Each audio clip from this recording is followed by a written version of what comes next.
Hey, y'all doing this? Rob Burnham, aka Preacher Man R&B and Snurf, so the Retro TV 91, and this time I'm doing another Halloween classic, so this time I'm reviewing Halloween Town 2. What Halloween Town 2 is about is 2 years after the original Halloween Town movie, and Marty and her family is in the mortal world, and what happens is this new kid that moved right across the road from Marty comes into her house and asks for a tour. What Marty doesn't know is this is Calabar Jr. He's Calabar's son, and he's trying to get revenge on the Farmville witches. She takes Cal Jr. to her grandmother's room, and Cal Jr. steals her grandmother's spell book. And after this, Marty and her grandmother go to Halloween Town to try to figure out why her bag of goodies is empty, because it's not supposed to be empty. It's supposed to be linked up to her house in Halloween Town. And it's always supposed to have gifts and toys and stuff like that. And they go to Halloween Town, and when they get to Halloween Town, everything's different. Everything's gray, and all the monsters and stuff has became human. And they bump into Luke, and Luke, it looks just like he did when Calabar Sr. gave him the spell to make him look like a human. And he's all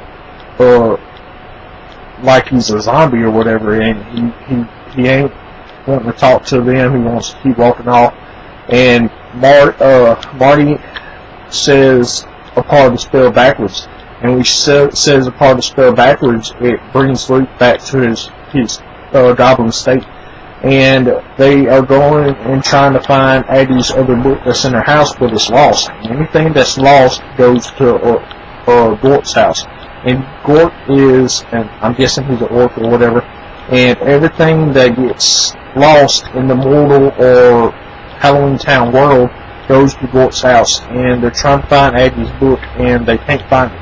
And the reason they can't find it is because Gort remembers that he sold it to Cal Sr. And then they're in Gort's, and Aggie and Gort has a spell cast on them, so they're all gray and acting like humans too. So Marty and Luke have to go back in time, and this is when they find out that Gort has sold the book to Calabar Sr. And they try to get back to present day, and the way they do this is because Gort has a timeline that a wizard lost, and they go on this timeline and go back to present day. But when they get back to present day, they get there too late, and the portal to the human world closes because it's past midnight. And Marty calls up Sophie and tells Sophie and Dylan that they have to believe and they have to get this portal open. So they make up a new spell, and it opens up the portal to Halloween Town permanently. So humans can go to Halloween Town, and Halloween Town creatures can come to the human world. And that's going to set up the next movie of Halloween Town, and we'll find out what happens with that.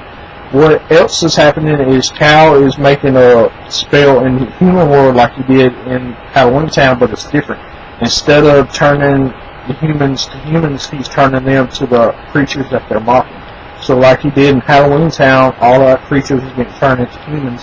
Now in the human world, Cal Jr. is going to make all the humans turn into creatures. And he succeeds until Marty and Aggie get out of Halloween Town, and they stop his spell and turn everybody back to normal, and then Cal Jr. disappears when Marty gets the spellbooks back from him. And that's all that really happened on Halloween Town 2. If y'all ever watched Halloween Town 2, what did y'all like about it? As always, Preacher Man, I'll be signing out. That GG's awesome. Still nervous here at your team 91. See y'all next time.